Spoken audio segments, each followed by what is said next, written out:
அஸ்வினில பிறந்தவங்களுடைய குணம் என்ன அப்படிங்கிறத முதல்ல சொல்லுங்க சார். அஸ்வினி அப்படிங்கிறது இரட்டை குமாரர்கள்.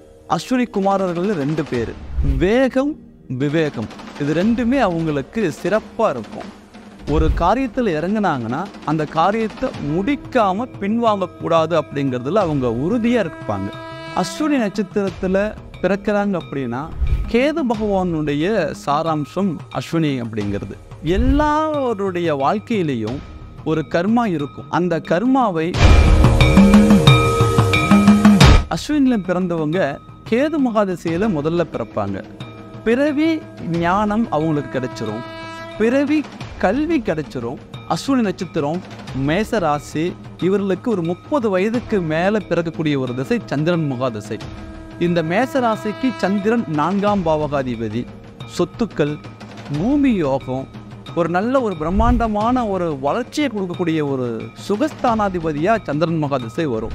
அஸ்வினியில் பிறந்தவர்களுக்கு மிகப்பெரிய பரிகார ஸ்தலம் அப்படிங்கிறது பழனிமலை முருகனுடைய ஸ்தலம். வாழ்க்கையில் எல்லா விதமான கஷ்டங்களையும் தீர்க்கக்கூடியவர். ஜீவசமாதி அடைந்தவர்களை இவர்கள் வணங்கும் பொழுது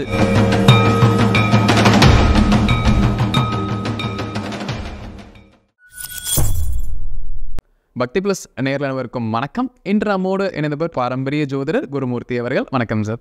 வணக்கம் சார். நம்ம இப்போ ஒவ்வொரு நட்சத்திரக்காரர்களுக்கும் ஒவ்வொரு குணாதிசயங்கள் இருக்கும், ஒவ்வொரு விஷயம் அவங்க லைஃப்பில் நடக்க போகுதுங்க சார். 27 நட்சத்திரங்கள் இருக்கும் போதுமே அதில் முதன்மையான நட்சத்திரம் அப்படிங்கிறது அஸ்வினிங்க சார். இப்போது அஸ்வினி நட்சத்திரத்துக்காரங்க எப்படி இருப்பாங்க, அவங்க வாழ்நாள் முழுவதுமே என்னென்ன விஷயங்கள் நடக்க போகுது, பிறப்புலேருந்து இறப்பு வரை நம்ம முழுமையாக பார்க்கலாங்க சார். அஸ்வினிக்காரங்க இதை பார்க்கும்போது அவங்க லைஃப்பில் என்ன பண்ணணும் அப்படிங்கிறது அவங்களுக்கு ஒரு ப்ராப்பரான ஒரு மெத்தடாக இருக்குங்க சார். ஸோ அந்த வரிசையில் அஸ்வினியில் பிறந்தவங்களுடைய குணம் என்ன அப்படிங்கிறத முதல்ல சொல்லுங்க சார். அஸ்வினி நட்சத்திரம் அற்புதமான நட்சத்திரம். 27 நட்சத்திரங்களில் முதன்மையான நட்சத்திரம் அஸ்வினி நட்சத்திரம். அஸ்வினி அப்படிங்கிறது இரட்டை குமாரர்கள். அஸ்வினி குமாரர்கள் 2 பேர். வேகம், விவேகம், இது ரெண்டுமே அவங்களுக்கு சிறப்பாக இருக்கும்.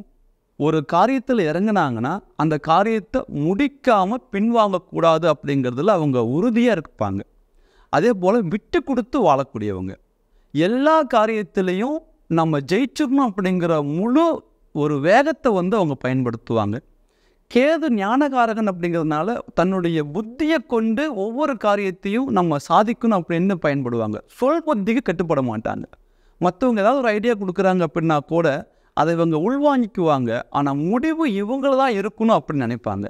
அதை தாண்டி பார்த்தீங்கன்னா இந்த நட்சத்திரத்துக்கு ஒரு மிகப்பெரிய ஒரு பலம், மற்றவங்க கஷ்டத்தை நம்ம தீர்க்கணும் அப்படின்னு நினைக்கக்கூடியவங்க. அடுத்தவங்க மேலே உண்மையாக பற்று பாசமாக உள்ளவங்க. ஒருத்தர் மேலே பாசம் வச்சுட்டாங்கன்னா அவங்கள முழுமையாக நம்புவாங்க. இவங்களுக்கு துரோகம் செய்ய தெரியாது. அதே போல் மற்றவர்கள் யாராவது இவங்களை துரோகம் இழைச்சிட்டாங்க அப்படின்னா இவங்களால் அதை தாங்கிக்க முடியாது. அன்புக்கு கட்டுப்படக்கூடியவங்க, உண்மையானவர்கள், தன்னுடைய உழைப்பை மட்டுமே நம்பக்கூடியவங்க அஸ்வினி நட்சத்திர நண்பர்கள். இப்போ ஒவ்வொரு நட்சத்திரத்துலக்காரங்க ஒருத்தங்க பிறக்கிறாங்க அப்படிங்கும்போது ஒரு காரணம் இருக்குங்க சார். இந்த நட்சத்திரத்தில் இவங்க பிறந்ததுக்கு இதுதான் காரணமாக இருக்கும், இல்லை முன்ஜென்மத்திலேருந்து ஒரு கர்மாவை வாங்கிட்டு தான் பிறந்திருப்பாங்க.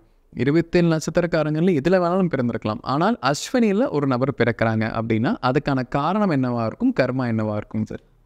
அஸ்வினி நட்சத்திரத்தில் பிறக்கிறாங்க அப்படின்னா கேது பகவானுடைய சாராம்சம் அஸ்வினி அப்படிங்கிறது.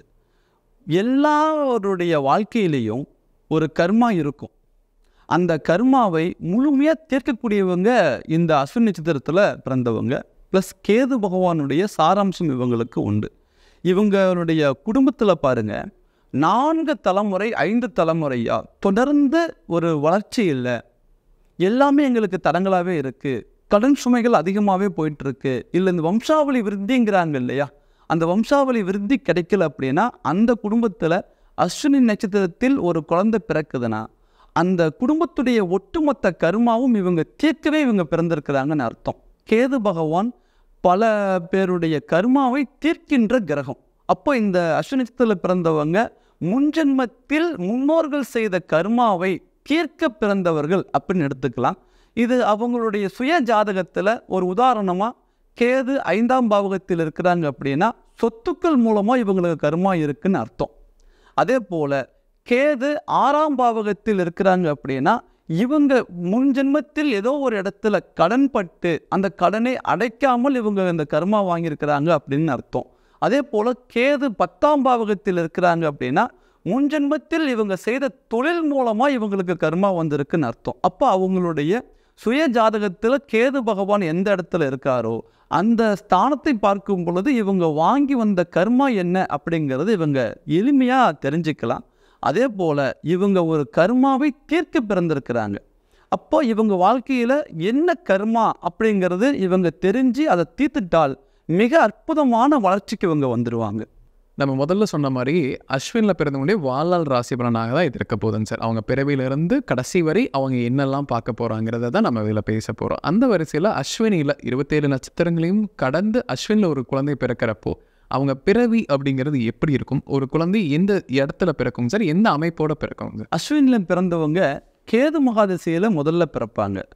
பிறவி ஞானம் அவங்களுக்கு கிடைச்சிரும், பிறவி கல்வி கிடைச்சிரும், முப்பிறவியில் செய்த கர்மாவை இப்பிறவியில் அவங்க தீர்க்க பிறந்திருக்கிறாங்க. அப்படிங்கிற மாதிரி ஏதோ ஒரு சில தடைகள் இருந்தால் கூட இந்த குழந்தை பிறந்த உடனே அந்த குடும்பத்தில் இருக்கக்கூடிய தடைகள் விலகி இந்த குழந்தை பிறந்ததுக்கு அப்புறம் தான் எங்களுக்கு இந்த வளர்ச்சி. அஸ்வினி நட்சத்திரத்தில் இந்த குழந்தை பிறந்தது, அதிலிருந்து எங்களுடைய வாழ்வாதாரம் வளர்ச்சி நல்ல முறையில் இருக்குது அப்படிங்கிற மாதிரி அந்த கேது பகவான் கொடுத்துருவார்.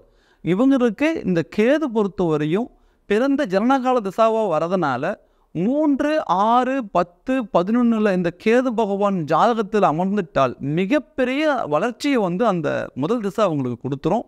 அந்த குடும்பத்துக்கு ஒரு பெரிய ஒரு பிராப்தம் கிடைக்கும், வளர்ச்சியும் கிடைக்கும். இப்போ அஸ்வினில் பிறந்த குழந்தை ஒரு குறிப்பிட்ட காலத்துக்கு இந்த திசையில் இருக்குங்கிறத சொல்லிட்டீங்க சார். இப்போ அதற்கடுத்து அவங்க ஒரு பள்ளிக்கு போகும்பொழுது அவங்களுடைய எஜுகேஷன் அப்படின்னு வரும்போது அவங்க எந்த திசையில் இருப்பாங்க, அவங்களுக்கு அந்த அமைப்புகள் எல்லாமே எப்படி இருக்குங்க சார்? அஸ்வினி நட்சத்திரத்தில் பிறந்தவங்களுக்கு 2ஆம் திசை அப்படிங்கிறது சுக்கிரன் மகாதிசை. சுக்கிர மகாதிசையுடைய கால அளவு அப்படின்னா 20 வருடம். ஒரு முதல் திசை கேது மகாதிசையில் 3 வருடம் இருப்பிருக்க ஒரு குழந்தை பிறக்குது அப்படின்னு வச்சுக்கலாம். அப்போ அந்த குழந்தைக்கு இந்த சுக்கிரன் மகாதிசை எப்போ முடியும் அப்படின்னு கேட்டிங்கன்னா 23 வயசில் அந்த சுக்கிரன் மகாதிசை அந்த குழந்தைக்கு முடியும். அந்த திசா காலம் அப்படிங்கிறது அந்த வயது அந்த குழந்தைக்கு ஆரம்ப கல்வி, உயர்நிலை கல்வி, உத்தியோகத்தில் போய் உட்காரக்கூடிய ஒரு வாய்ப்பு, உத்தியோகத்தை அமைத்து தருதல், இது எல்லாமே இந்த சுக்கிரன் தான் அவங்களுக்கு கொடுக்கும். ஸோ அந்த சுக்கிரன் எல்லாருக்கும் வளர்ச்சியை கொடுத்தாலும் கூட அஸ்வினி நட்சத்திரத்தில் பிறந்தவர்களுக்கு இந்த சுக்கிரன் மகாதிசை பெரும்பாலும் ஒரு சாதகமாக இருக்கிறது இல்லை. அடிப்படை என்னன்னு கேட்டிங்கன்னா, கேது பகவான் ஒரு ராசியில் நீச்சமாகிறார்னா அது ரிஷபமனை. ரிஷபமனைக்கு அதிபதி சுக்கிர பகவான். அப்போது தன்னுடைய நட்சத்திர அதிபதி நீச்சம் பெறக்கூடிய ராசிநாதனாக வரதுனால இந்த அஸ்வினி நட்சத்திரத்தில் பிறந்தவங்களுக்கு இந்த சுக்கிரன் மகாதிசை அந்த ஒரு 20 வருட காலம் அப்படிங்கிறது இளமையில் போராட்டத்தை கொடுத்துருது.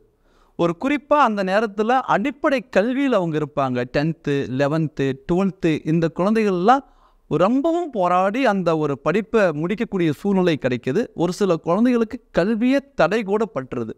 அடுத்ததாக பார்த்தீங்கன்னா உயர்நிலை ஏதோ ஒரு வகையில் அவங்க போராடி மேலே வந்துட்டா கூட உயர்நிலை கல்வி அப்படிங்கும்போது அவங்களுக்கு சில தடுமாற்றங்கள் கொடுத்துருது.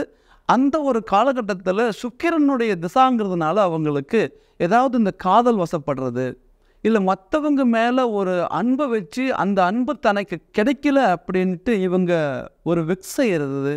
ஸோ அது ஒரு எதிர்பார்ப்பு, ஒரு ஏமாற்றமாக அந்த திசையில் அவங்களுக்கு முடிஞ்சு அந்த உயர்நிலை கல்வியிலிருந்து அவங்க வெளியில் வர்றதுக்குள்ளே ஒரு சில போராடி தான் அவங்க வெளியில் வர மாதிரி அமைஞ்சிருது. குறிப்பாக இந்த சுக்கிரன் மகாதிசை அப்படிங்கிறது எல்லாருக்கும் சாதகமாக இருந்தாலும் கூட இவர்களுக்கு ஏதோ ஒரு நெருக்கடி கொடுத்து தான் இவங்களுக்கு முடியுது. இப்போ ஒரு நபருக்கு 2வது திசை அப்படிங்கிறது சுக்கிர திசைன்னு சொல்லிட்டீங்க சார். அந்த காலகட்டத்தில் பார்க்கும்போது அவங்க ஒரு வேலைக்கு போகும் வரை அந்த திசை வேலை செய்யும். இப்போ ஒரு வேலை கிடைக்கல, ஒரு வேலை, இப்போ வேலைக்கு போகாத நபர்கள், இல்லை வேலைக்கு தேடும் நபர்கள், இல்லை ஒரு பிஸ்னஸ் ஸ்டார்ட் பண்ணுற இனிஷியல் ஸ்டேஜில் இருக்கலாம். இந்த காலகட்டத்துக்கெல்லாம் எந்த திசை வரும், அந்த திசை அவங்களுக்கு அதுக்கெல்லாம் சாதகமாக இருக்குமாங்க சார்? அஸ்வினி நட்சத்திரம் மேசராசி நண்பர்களுக்கு உத்தியோகம் கொடுக்கக்கூடிய ஒரு வயது அல்லது உத்தியோகம் கொடுக்கக்கூடிய ஒரு திசை அப்படின்னு பார்த்தீங்கன்னா சூரிய பகவானுடைய திசையாக இருக்குது. ஏறக்குறைய ஒரு 29-30 வயசு வரையும் இவங்களுக்கு அந்த சூரியன் மகாதிசையில் தான் இவங்க ட்ராவல் ஆவாங்க. இவங்களுடைய எதிர்பார்ப்புகள் எப்படின்னா நம்ம ஏதாவது ஒன்று பெருசாக சாதிச்சிடணும் அப்படின்னு நினைப்பாங்க. ரொம்ப போல்டானவங்க மேசராசி நண்பர்கள். அஸ்வினி நட்சத்திரத்தில் பிறந்தவங்க அறிவு சார்ந்த ஒரு சில விஷயங்களை முடிவெடுக்கக்கூடியவங்க. ஆனால் இவங்க உத்தியோகத்துக்கு என்ன முடிவெடுத்தாலும் சாதகமாக இருக்கிறது இல்லை. ஏதாவது ஒரு தடங்கள், அவங்க வாழ்க்கையில் ஏதாவது ஒரு போராட்டம், எவ்வளவோ நம்ம பாடுபடுறோம், ட்ரை பண்ணுறோம், ஆனால் எதுவுமே அமையலையே அப்படிங்கிறதுக்கு அடிப்படையான காரணம் என்னென்னா, ஒரு ஜாதகத்தில் ஒரு மனிதனுக்கு நடக்கக்கூடிய திசா அப்படிங்கிறது தன்னுடைய நட்சத்திர அதிபதிக்கு பகையில்லாமல் இருக்கணும். அப்போது நட்சத்திரம் அஸ்வினி, அந்த அதிபதி கேது பகவான். அங்கே சூரியன் பார்த்திங்கன்னா அவங்களுக்கு கேதுவுக்கு நேர் எதிரியாளியாக இருப்பார். அப்போ இந்த காலகட்டத்தில் இந்த அஸ்வினி நட்சத்திரம் கேது பகவானுடைய சாரத்தில் பிறந்த குழந்தைக்கு இந்த சூரிய திசையும் ஒரு மிகப்பெரிய ஒரு போராட்டமாக கொடுத்துருது. அந்த நேரத்தில் பாருங்கள், அப்பாவுடைய சொல் கேட்காம போயிடுறது, அல்லது அப்பாவுடைய சொத்துக்கள் அவங்களுக்கு பெருசாக கிடைக்காம போகிறது. 5ஆம் பாவகம் பூர்வீக ஸ்தானம் சொல்லி சொல்கிறோம். அப்போ அந்த அப்பாவுடைய சொத்துக்கள் கிடைக்காம போகிறது, இல்லை அப்பாவுக்கும் தனக்கும் ஏதாவது ஒரு பிரிவினையை கொடுத்துடுறது. இந்த குழந்தை பாருங்கள், அந்த ஒரு 30 வயசுக்குள்ளே அப்பா விட்டுட்டு கொஞ்சம் படிப்புக்காகவோ உத்தியோகத்துக்காகவோ கொஞ்சம் வெளியில் போயிட்டோம் அப்படிங்கிற மாதிரி ஒரு சூழ்நிலைகள் கொடுக்கும். ஸோ அதை தாண்டி பார்த்திங்கன்னா அவங்க வாழ்க்கையில் தொழிலுக்குன்னு அவங்க முயற்சி பண்ணும் பொழுது ஒரு மிகப்பெரிய போராட்டத்துக்கு பிறகு தான் ஒரு இடத்துல அவங்களுக்கு ஒரு அங்கீகாரம் கிடைக்கும் அப்படிங்கிற மாதிரி இந்த சூரியன் மகாதிசை அவங்களுக்கு ஒரு நேர்மறையான ஒரு பலனாக கொடுத்துருது. கொஞ்சம் அவங்க இந்த நேரத்தில் கவனமாக செயல்பட்டால் மிகப்பெரிய லெவலில் வளர்ச்சியும் அந்த சூரியனே கொடுத்துருவார் அவர்களுக்கு. இப்போ சூரிய திசையில் அந்த வேலை கிடைக்கும், தொழில் அமையும், இதெல்லாம் சொல்லியிருக்கீங்க சார். அதுக்கப்புறம் ஒரு ஸ்டேபிளாக அவங்க லைஃப் இருக்கிறதுக்கு எந்த திசை வருது, அது எந்த மாதிரி பலன் தருங்க சார்? அஸ்வினி நட்சத்திரம், மேச ராசி, இவர்களுக்கு ஒரு 30 வயதுக்கு மேலே பிறக்கக்கூடிய ஒரு திசை சந்திரன் முகா திசை. இந்த மேச ராசிக்கு சந்திரன் 4ஆம் பாவகாதிபதி. சொத்துக்கள், பூமி யோகம், ஒரு நல்ல ஒரு பிரம்மாண்டமான ஒரு வளர்ச்சியை கொடுக்கக்கூடிய ஒரு சுகஸ்தானாதிபதியாக சந்திரன் மகா திசை வரும். ஆனால் இவர்களுக்கு பாருங்கள், கேது நட்சத்திர அதிபதி, சந்திரன் கேதுவுக்கு எதிரணி, நேர் எதிரிகள். அப்போது இந்த இடத்துல அவங்க எந்த மாதிரி அவங்க கஷ்டப்படுவாங்க அப்படின்னு பார்த்தீங்கன்னா, ஒரு தொழில் முறையை வளர்ச்சி பண்ணுறதுலேயும் அவங்களுக்கு ஒரு தடங்கள் இருக்கும். அதை தாண்டி பூமி வாங்கிறதுல மிகப்பெரிய ஒரு போராட்டம் இருக்கும். அஸ்வினி நட்சத்திரத்தில் பிறந்தவங்க பாருங்கள், ஒரு 40 வயசுக்குள்ளே சொத்துக்களால் மிகப்பெரிய சிரமத்தை சந்திச்சிருப்பாங்க. ஒரு பூமி இருக்குது, அந்த பூமி ஒரு கேஸில் இருக்குது, தீர்வு கிடைக்கல, இல்லை பூர்வீக சொத்து எங்களுக்கு கைக்கு வரல, இல்லை நாங்கள் ஒரு வீடு வாங்கினோம், அந்த வீடு வாங்கி நாங்கள் கடன் போட்டுட்டோம். அந்த சொத்துக்கள் ரீதியாக அவங்களுக்கு அந்த நேரத்தில் மிகப்பெரிய ஒரு போராட்டம் இருக்கும். ஓரளவுக்கு பார்த்திங்கன்னா செவ்வாய் பகவான் தன்னுடைய ராசிக்கு அதிபதியாக வரதுனால இந்த சந்திரன் மகா திசையில் பாருங்கள், அந்த சந்திரனுடைய வீட்டில் செவ்வாய் நீச்சம் அடைவார். அதே போல் செவ்வாய் பகவானுடைய வீட்டில் சந்திரன் நீச்சமாவார். மேசராசியில் பிறந்துட்டாலே ஏறக்குறைய இவங்களுக்கு அந்த சந்திரன் மகாதிசை சாதகமாகவே இருக்கிறது இல்லை. அதனால் சொத்துக்கள் ரீதியாகவும் முன்னேற்றங்கள் ரீதியாகவும் அதே நேரத்தில் பூமி ரீதியாகவும் இவங்களுக்கு ஒரு மிகப்பெரிய ஒரு போராட்டங்கள் அந்த நேரத்தில் இருக்கும். ஒரு 40 வயசு வரையுமே இவங்களுக்கு ஒரு மிகப்பெரிய ஒரு தடுமாற்றத்தை கொடுத்து தான் இவங்களுடைய வாழ்க்கையில் அடுத்த கட்டமான வளர்ச்சியை கொண்டு போவாங்க. 40 வயசுக்கு மேலே பிறக்கக்கூடிய ஒரு திசை அப்படிங்கிறது மிக பிரம்மாண்டமான வளர்ச்சியை கொடுக்கக்கூடிய ஒரு திசையாக இவங்களுக்கு அமையுது. இப்போ இதுவரையுமே அஸ்வினில் பிறந்தவங்க சிரமம் இருக்கும் அப்படிங்கிறத சொல்லியிருக்கீங்க சார். 40க்கு பின் ஒரு மாபெரும் திசை வருது, அது அவங்களுக்கு எல்லாமே செட்டில் பண்ண சொல்லியிருக்கீங்க. அப்போ அந்த 40க்கு பின் என்ன திசை இந்த மேஷராசி அஸ்வினிக்கு வரப்போகுது, அதனால என்ன பலன் அவங்களுக்கு கிடைக்கும் சார்? செவ்வாய் பகவானுடைய ராசியை கொண்டது மேசராசி. அப்போ இவங்களுக்கு தன்னுடைய ராசிக்கதிபதியாகிய செவ்வாய் பகவானுடைய திசை நடக்கும் பொழுது மிகப்பெரிய வளர்ச்சி. இந்த ஏறக்குறைய 40-43 வருஷத்தில் இவங்க என்னெல்லாம் சாதிக்க முடியாமல் தடுமாறினாங்களோ, எவ்வளவு போராட்டத்தை சந்தித்தாங்களோ, வாழ்க்கையில் எவ்வளவு அவமானப்பட்டாங்களோ, எதெல்லாம் நமக்கு கிடைக்கல அப்படிங்கிற ஒரு ஏக்கத்தில் இருந்தாங்களோ, இது எல்லாத்தையும் பூர்த்தி பண்ண கொடுக்கக்கூடிய ஒரு திசை செவ்வாய் திசை. இந்த செவ்வாய் திசையில் ஒரு மிகப்பெரிய வளர்ச்சி அவங்களுக்கு கிடைச்சிரும், மிகப்பெரிய ஒரு முன்னேற்றத்தை கொடுத்துரும். 8ஆம் அதிபதியாகவும் செவ்வாய் வருவார், ராசிக்கு அதிபதியாகவும் செவ்வாய் பகவான் வருவார், 8ஆம் அதிபதியாகவும் வருவார். அப்போது ஒரு திடீர் அதிர்ஷ்டம் உங்கள் வாழ்க்கையில் பிறந்துடும். இந்த செவ்வாய் பகவானுடைய திசை அவங்களுக்கு மிகப்பெரிய ஒரு பலத்தையும் ஒரு முன்னேற்றத்தையும் கொடுத்து வாழ்க்கையில் ஒரு உயர்ந்த நிலைக்கு கொண்டு வந்துடும். இப்போ செவ்வாய் திசையில் வந்து அவங்க லைஃப்பில் வந்து எல்லாமே கிடச்சிரும் அப்படின்னு சொல்லியிருக்கீங்க சார். இப்போ எல்லாமே கிடச்சிருங்கும் போது அடுத்த கட்டமாக என்னவா இருக்குங்க சார்? எல்லாமே ஒரு இறுதி வயது வரும்போது ஒரு ரிட்டைர்மெண்ட் வரும் இல்லைங்க சார்? எல்லாருக்குமே ஒரு ஹெல்த் நல்லா இருக்கணும், இல்லை ஒரு மன அமைதி வேணும், நிம்மதி வேணும் அப்படிங்கிறதா எல்லாம் கிடச்சதுக்கப்புறம் என்ன தேவையாக இருக்கும் சார்? அதுதான் தேவையாக இருக்கும். அப்போ அது எந்த திசை அவங்களுக்கு அதை தரப்போகுது? அந்த திசை அவங்களுக்கு சாதகமாக இருக்குமா? அவங்களுடைய கடைசி காலங்கள் எல்லாமே சந்தோஷமாக இருப்பாங்களாங்க சார்? மேசராசி அஸ்வினி நட்சத்திரத்தில் பிறந்தவங்களுக்கு வாழ்க்கையில் ஒரு நிம்மதி சந்தோஷத்தை கொடுக்கக்கூடிய ஒரு திசைன்னு பார்த்தீங்கன்னா ராகு மகாதிசை. ராகு கேது அப்படின்னு நம்ம சொல்கிறோம். கேது பற்றுற்று வாழக்கூடியது, ராகு போககாரகன் அப்படின்னு சொல்கிறோம். எல்லாருடைய வாழ்க்கையில் ராகு பகவான் மிகப்பெரிய வளர்ச்சியை கொடுத்தாலும் கூட பர்டிகுலராக இந்த அஸ்வினி நட்சத்திரத்தில் பிறந்தவங்களுக்கு ஒரு மிகப்பெரிய ஒரு வளர்ச்சியை கொடுப்பார். காரணம் என்ன கேட்டிங்கன்னா, இவங்க கேதுவுடைய நட்சத்திரங்கிறதுனால ராகு கேது, இவங்க ராகு சொன்னால் கண்டிப்பாக நம்ம கேது சொல்லி ஆகணும், கேது சொன்னால் கண்டிப்பாக நம்ம ராகு சொல்லி ஆகணும். அப்போ இவங்க 2 பேரும் இணைந்து செயல்படக்கூடியவர்கள். ஸோ அப்போ இவங்களுடைய வாழ்க்கையில் கேதுவால் கிடைக்க பெறாத ஒரு சில யோக பாக்கியங்களை இந்த ராகு பகவான் இந்த கேதுவுடைய நட்சத்திரத்தில் பிறந்தவங்களுக்கு கொடுக்கணும் அப்படிங்கிற ஒரு விதி உண்டு. அந்த விதிப்படி இவங்களுடைய வாழ்க்கையில் ஒரு மிகப்பெரிய அந்தஸ்து, மிகப்பெரிய ஒரு வளர்ச்சி, ஒரு நல்ல முன்னேற்றம், ஒரு பணம் காசு தேவைகளை பூர்த்தி பண்ணிக்கக்கூடிய ஒரு வாய்ப்பு, ஒரு தொழில் முறையில் ஒரு மிகப்பெரிய ஒரு பொசிஷன் எடுக்கக்கூடிய ஒரு கால அமைப்பு அப்படிங்கிறது எல்லாமே இவங்களுக்கு இந்த ராகு மகாதிசையில் சிறப்பான முறையில் கிடைக்கும். வளர்ச்சிகள் மிகப்பெரிய லெவலில் இருக்கும். இப்போ இந்த அஸ்வின் நட்சத்திரத்தில் பிறந்தவங்களுக்கு ஒரு பரிகாரம் சொல்லலாம் அப்படின்னா என்ன சொல்லலாங்க சார்? அவங்க லைஃப்பில் ஜெயிக்கணும், எல்லாமே அவங்களுக்கு சுபமாக அமையணும் அப்படின்னா என்ன பரிகாரம் செய்யலாங்க சார்? மேசராசி அஸ்வினி நட்சத்திரம் கேது பகவானுடைய சாரத்தில் பிறந்தவங்களுக்கு ஏறக்குறைய ஒரு 43 வயசு வரையும் வாழ்க்கையில் எல்லாமே போராட்டமாகவே இருந்துருது. ஆரம்ப கல்வி போராட்டம், அதே நேரத்தில் உத்தியோகம் போராட்டம், அதை தாண்டி அவங்களுக்கு அது திருமண வாய்ப்பு அப்படிங்கிறது தள்ளி தள்ளி போயிடுது. சொத்துக்கள் வாங்குறதில் அவங்க மிகப்பெரிய ஒரு சவாலை சந்திக்கிறாங்க. மீண்டும் சொத்துக்கள் கிடைச்சாலும் கூட அது அவங்களுக்கு ஒரு முழுமையான பலன் கொடுக்குற சொத்துக்கள் அமையறதில்ல. இந்த மாதிரி பலவிதமான போராட்டங்கள் இருக்குது. குறிப்பாக அவங்களுக்கு கடன் சுமை அதிகமான முறையில் சந்திச்சிடுறாங்க. ஸோ இவர்களுக்கு நம்ம ஏதாவது கண்டிப்பாக ஒரு பரிகாரம், ஒரு தீர்வு அப்படிங்கிறது கொடுத்து ஆகணும். இவர்களுடைய ஒரு நட்சத்திர அதிபதின்னு பார்த்தீங்கன்னா கேது பகவான். அந்த கேது வந்து பார்த்திங்கன்னா மிருகத்தலை அப்படின்னு சொல்கிறோம். ஸோ அப்போது இவங்க வாழ்க்கையில் மிருகத்தலை உள்ள தெய்வங்களை வணங்கும் பொழுது மிகப்பெரிய ஒரு வளர்ச்சி இவங்களுக்கு கிடைக்குது. அந்த அடிப்படையில் பார்த்தோம்னா விநாயகப் பெருமான் இவர்களுக்கு மிக அதி உன்னதமான ஒரு நிவர்த்தியை கொடுக்கக்கூடிய ஒரு கடவுளாக வராரு. அதுக்கு அடுத்தது ஆஞ்சநேயரை வழிபடுறது இவங்க வாழ்க்கையில் சகல விதமான பிரச்சனைகளையும் தீர்க்கக்கூடிய ஒரு பிராப்தம் கொடுத்துட்றாரு. லட்சுமி நரசிம்மர் அது இவங்களுடைய கேது பகவானுக்கு மிக அற்புதமான ஒரு நிவர்த்தியை கொடுக்கக்கூடிய ஒரு கடவுளாக வந்துடுறாங்க. அஸ்வினி நட்சத்திரத்தில் பிறந்தவங்க தெய்வ ரீதியான வழிபாடு அப்படின்னா நவகிரக ஸ்தலமாகிய கீழ்பெரும்பள்ளம் கேது பகவானுடைய ஸ்தலம். இந்த ஸ்தல வழிபாடு அவங்க வாழ்க்கையில் இருக்கக்கூடிய பிறவி கர்மாவை தீர்க்கக்கூடிய ஒரு ஸ்தலமாக அவங்களுக்கு கிடைச்சிருது. நல்ல சிறப்பான வளர்ச்சியும் அவங்களுக்கு கொடுத்துரும். இந்த வழிபாடு எடுத்தவங்க இன்றைக்கி நிறைய பேர் வாழ்க்கையில் ஒரு பிரச்சனையிலேருந்து வெளியில் வந்திருக்கிறாங்க.